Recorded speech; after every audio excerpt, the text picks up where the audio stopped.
On the news tonight, federal government to invest $1 billion in agricultural mechanization to boost food security.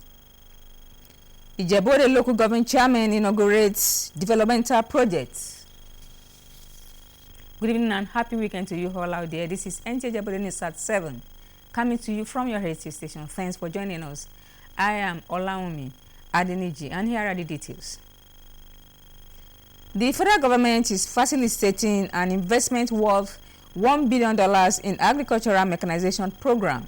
The Minister of Agriculture and Food Security, Abubakar Kyari, says the idea is to create enabling environments for investors under the Greener Hope National Productivity and Large-Scale Mechanization Support Program. Musa Baba Aliyu reports. 2024. The Federal Executive Council approved the implementation of the Greener Hope National Agricultural Productivity and Large-Scale Mechanization Project. The objective is to include the private sector in the promotion of food security initiatives through mechanization. This will include the development of modern agricultural mechanization service centers and hubs in the designated farming clusters across food production areas in 37 locations in the country. Minister of Agriculture and Food Security, Abubakar Kyari, says the initiative will include the delivery of assorted equipment to the targeted centers across the country, as well as capacity building for 5,000 participants in precision training, mechanization, and agribusiness. For implementation purposes, the Greener Hope National Agricultural Productivity and Large-Scale Mechanization Support Program would have the provision of $1 billion facility from private sector financing, a 20% upfront counterpart fund of $200 million, and the related incentives and support. State government and the FCT are targeted to invest in the projects and farming clusters in their states. The program envisaged that it's only a model. If we succeed with modeling 2,000, 5,000 in a location, we believe that we'll be able to expand this and ensure that this project can replicate itself as quick as possible. The aim is to cultivate 150,000 hectares at 25,000 hectares for each of the 6 geopolitical zones, with 10,000 hectares for anchor states and minimum of 2,000 hectares for other participating states. Musa Baba Aliyu, NTA News. Guests on Good Morning Nigeria have expressed the need for appointment of capable and credible leaders to drive development to the people through development commissions. They believe this is the key to actualizing the mandate of genuine development peculiar to their zones. Lydia Sampson has more. Laudable as the creation of development commissions are, Guests on Good Morning Nigeria insists, without passionate leadership placing the people's interests above self, corruption will continue to thrive. If you have an agency or a commission like the one we are talking about, its functions, its responsibilities are going to be widespread, including ensuring that you have peace and that you engage the young ones who are almost, some of them are restive and they are not employed. So I see this as a platform that can provide that opening.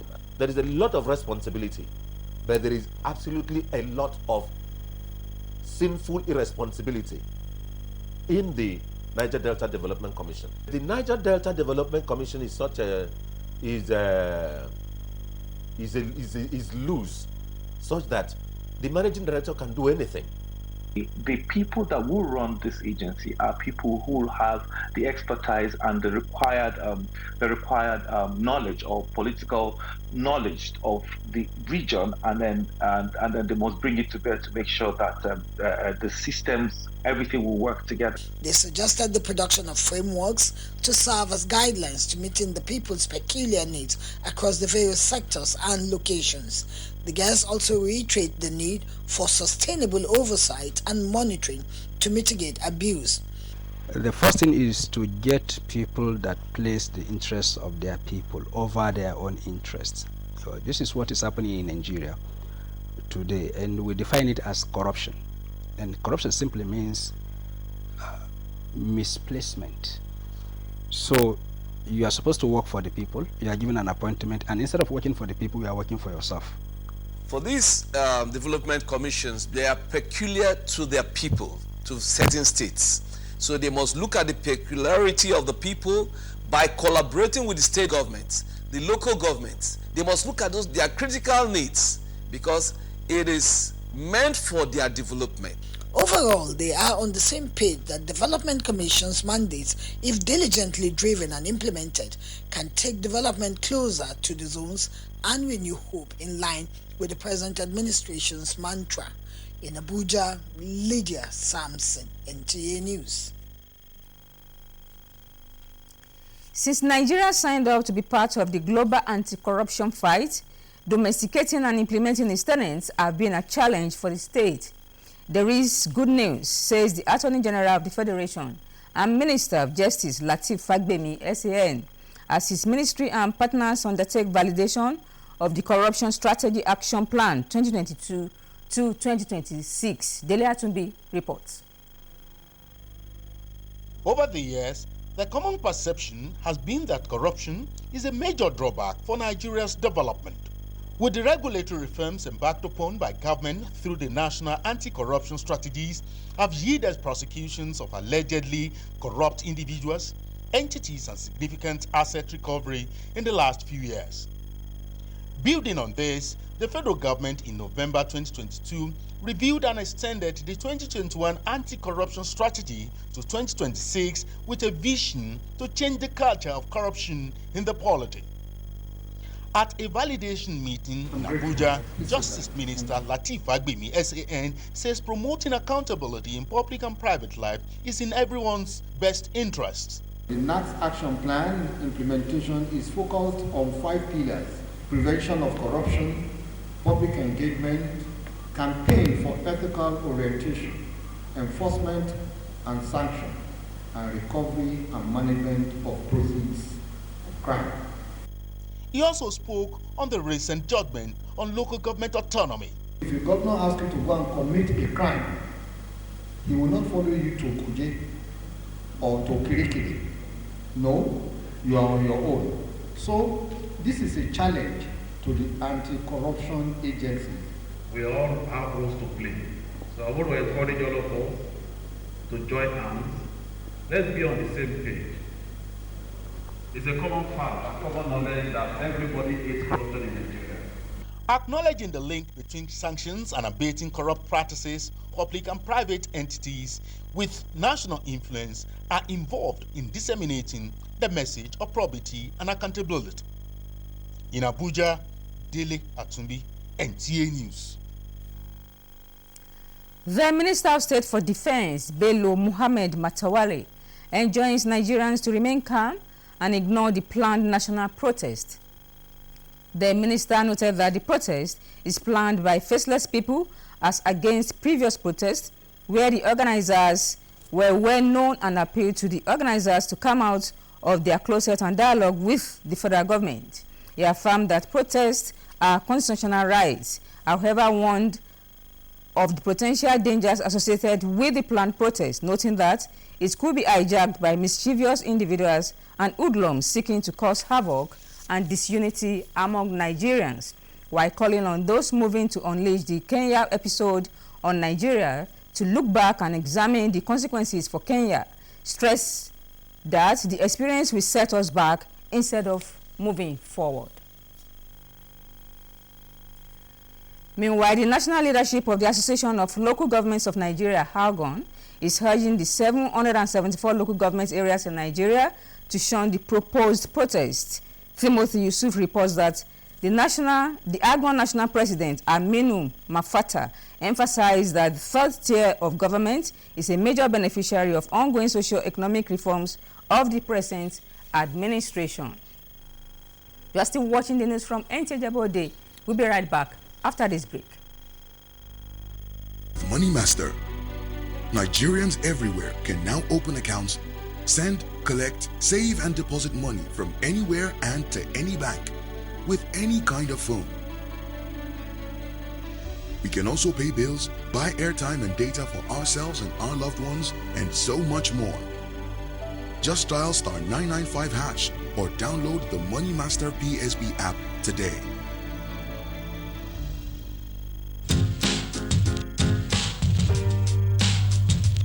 I'll call you on normal now, okay? Gotta go now. Okay, why don't you hang up? No, you hang up. You're the one who's gonna eat now. You need to hang up now. No, I dare you to hang up. You want me to hang up? You really need to hang up now. No, you hang up, you hang up. No, you hang up. I have to go. You really want me to hang up? Let's switch to a video call so I can see your face. You're looking fine. Now you can hang up. Hang up, Joe. Make your nights memorable with Glow Night Data Bundle. Dial *312# to start. Power your relentless ambition with ultra-high-speed data.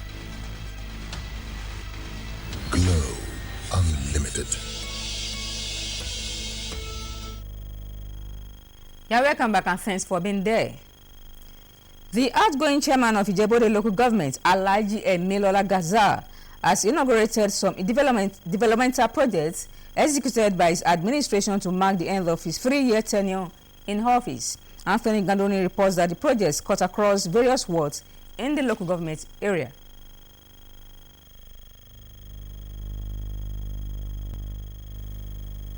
Of the projects inaugurated include the upgrade of Okeoyinbo Health Center with male and female wards and pharmacy, construction of a block of 5 classrooms at St. Patrick Catholic Primary School, Ishiwo, Ijebu, renovation of a block of 4 classrooms at St. Anne's Catholic Primary School, Irawo, and renovation of a block of 3 classrooms at Muslim Primary School 1, Isoku.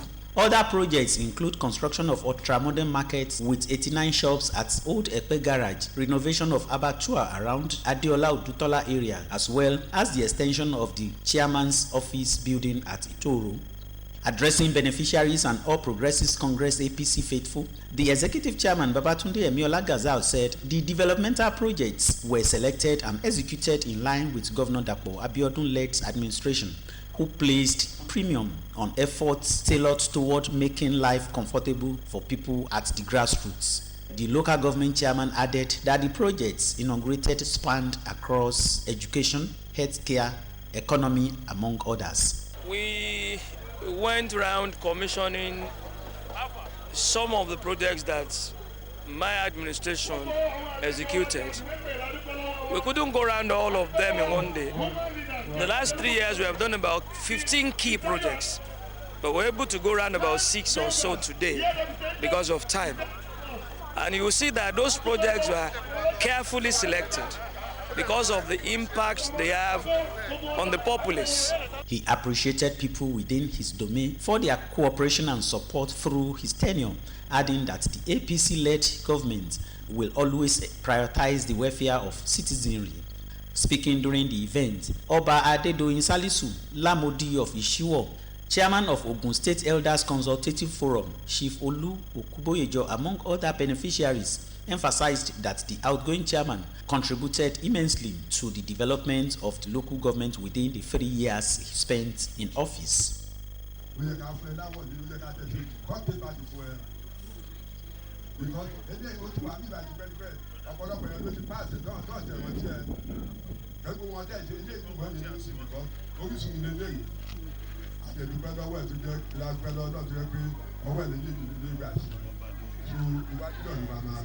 So grateful today for what has happened, because ever since this has not happened before. And again, I want to use this medium to say we still have a lot of things to attend to, and we have challenge of transformer, and you can see our road is very bad. So we are using this medium to plead to the government executive to remember us in this community again. He has done his very best, and all the projects we saw, they are very good progress. The market and the abattoir and the health center, they are very good. It's only that there are a good number of them are yet to be completed. The stakeholders, however, appealed for more dividend of democracy, particularly in the areas of road, water, and electricity. In Ijebu-Ode, Anthony Gandon, NTA News. Still on local government. The federal government's gas expansion program is leveraging Association of Local Governments of Nigeria, ALGON, to deepen gas utilization in the 774 local governments in the country. Permanent Secretary, Ministry of Petroleum Resources, Ambassador Nicholas Agboela, emphasized the centrality of ALGON to gas expansion in the country at an interface with ALGON representatives in Abuja. Lydia Sampson reports. Designation of natural gas as a transition fuel in Nigeria requires collaboration across the country. For Ambassador Nicholas Agboela and Mohammed Ibrahim, Chairman, National Gas Expansion Program, partnering ALGON is not just a win-win, but also crucial to getting the people's buy-in to embrace gas. If we work together, we will encourage private investment, we will encourage job creation in the short and in the long run, we will increase domestic consumption of gas, and the country will be the best for it. You discover that gas can be used as a feedstock to produce what we call a textile. Gas can also be used to produce things like fertilizer. Chief of Staff to ALGON National President Shehu Marshall says the Association of Local Governments of Nigeria is resolved to key into federal government's gas expansion program and will ensure they escalate the message of the significance of gas as cheaper and cleaner alternative to fossil fuel. ALGON is fully and well equipped ready to partner on this progressive project and will provide the necessary platforms, the platform that is needed to take this project to the grassroots. They are unanimous that gas expansion across the country will also create employment across the value chains with ripple effects on wealth creation impacting livelihoods. In Abuja, Lydia Sampson, NTA News. It was an evening of folklore, arts, music, and celebration of motherhood as Team Nigeria Theatre Group, in collaboration with the Olusegun Obasanjo Foundation, performed in honor of the life and legacies of the late Mama Asabi Obasanjo, mother of former President Olusegun Obasanjo. Olukemi Ojelade has the details.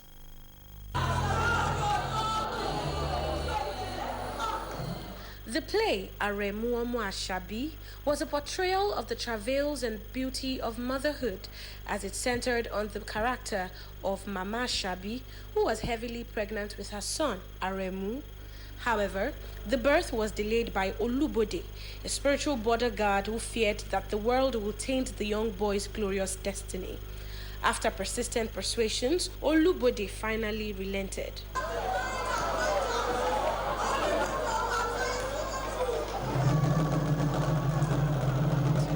At the event, the Deputy Governor of Ogun State, Noimot Salako Yedele, highlighted the significance of motherhood and the remarkable role of late Mama Asabi in the life of former President Olusegun Obasanjo. It is through her nurturing and guidance that he emerged as a pivotal figure in Nigeria's history, contributing significantly to our nation's development and global standing. Femi George, the director of the play and head of the theatre group, shared the concept behind the drama, which served as the opening ceremony for their Guinness World Record attempt for the longest running theatre drama. God believes in it, and is a man whose story should be told again and again. And on September 27th, we'll be opening the 2024 Guinness World Record attempt with this beautiful play. We have to remember our parents. They bring us to the world, and it's worth remembering them. Former President Olusegun Obasanjo expressed his gratitude to the Team Nigeria crew and cast for their outstanding performance. She had, first of all, I was told that I was in her womb for 12 months instead of the usual 9 months. And you can see what was holding me back.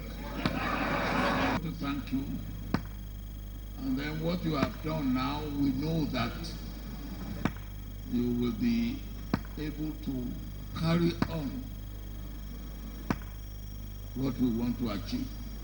The drama featured solo musical performances and the display of the rich cultural heritage of the Egbas. In Abeokuta, Oyin Konsola Ojelade, NTA News. What was put together by Oyin Konsola Ojelade and not Olukemi. Other ends are news for tonight. Good night. Nigerians everywhere can now open accounts, send, collect, save and deposit money from anywhere and to any bank with any kind of phone. We can also pay bills, buy airtime and data for ourselves and our loved ones, and so much more. Just dial *995# or download the Money Master PSB app today.